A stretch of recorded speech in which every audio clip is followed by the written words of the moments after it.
I know fasting is hard. It's really hard. But you know what the Puritans call fasting? They called it soul-fattening fasting. Yeah. You guys want some soul-fattening? We can write some prescriptions for that. I mean, we're all trying to lower cholesterol and stuff. But listen, fasting is something that you do when you say, Lord, I need you to do a work. Look what Jesus says. He begins in verse 16 of Matthew chapter 6. Moreover, when you fast, look at what he says. When you fast.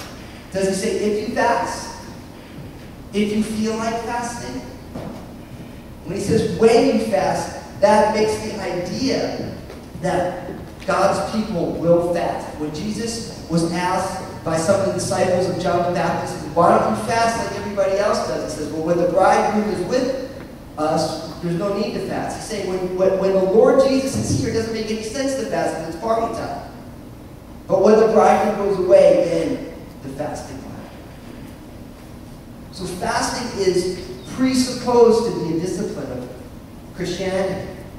When you fast. Now let's talk about fasting. Fasting is simply denying yourself what it needs in order to seek God instead.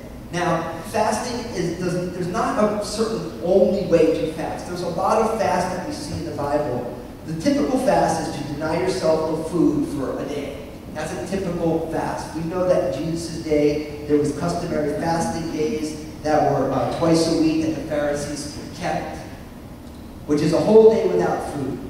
We know that Daniel, Shadrach, Meshach, and Abednego, when they were in Babylon, they actually did a meat fast because they weren't sure if the meat that they were eating had been sacrificed to idols.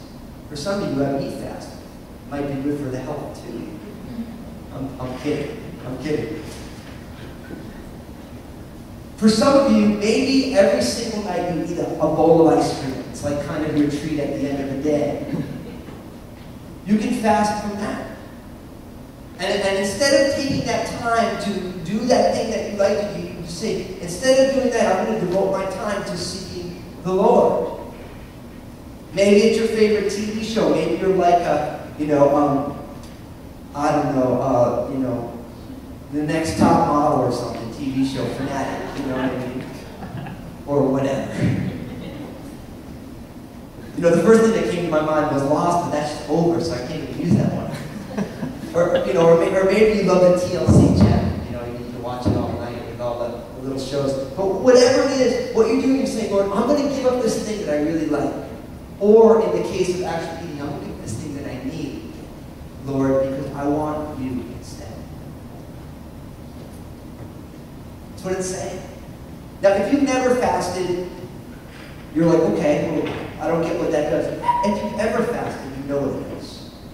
I don't know how it works. I don't believe we can push God's hand by fasting, but something happens there. Yeah, it's really nasty if you fasted at all. It's hard. You realize how needy your body is. You realize how hungry you are. I know when I fast, I go through these long stages of being really kind of grumpy because my blood sugar is dropping. It's like, But then all of a sudden there's these gorgeous moments of clarity.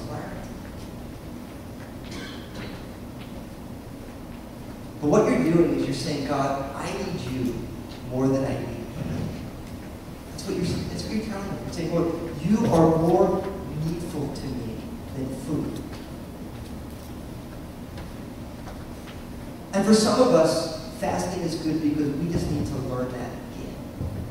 That, Lord, I need you more than food. Lord, I need you more than entertainment. Lord, I need you more than I need money. Lord, I need you more than I need whatever it is. I need you. And you're denying yourself, saying, Lord, I need you. I've also heard fasting characterized as a type of lovesickness. Some of you women and maybe some of you men might know what it's like to be lovesick. When you fall in love, you can't eat, you can't sleep, you can't think. That's what fasting is. When was the last time you were lovesick for the Lord? Have we ever been?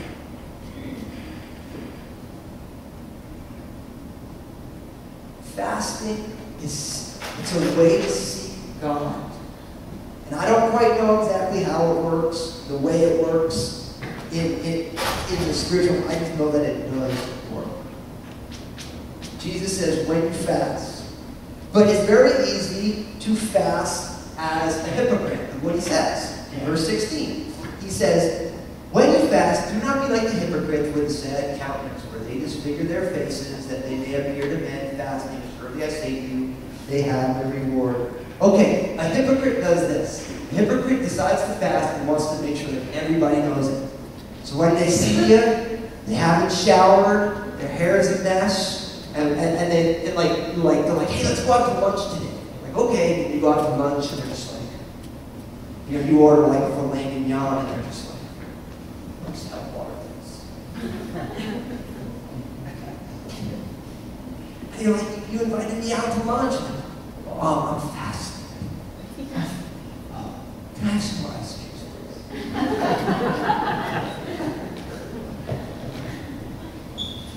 See, they just want you to say, oh, man, so-and-so is so spiritual. Look at my fasting.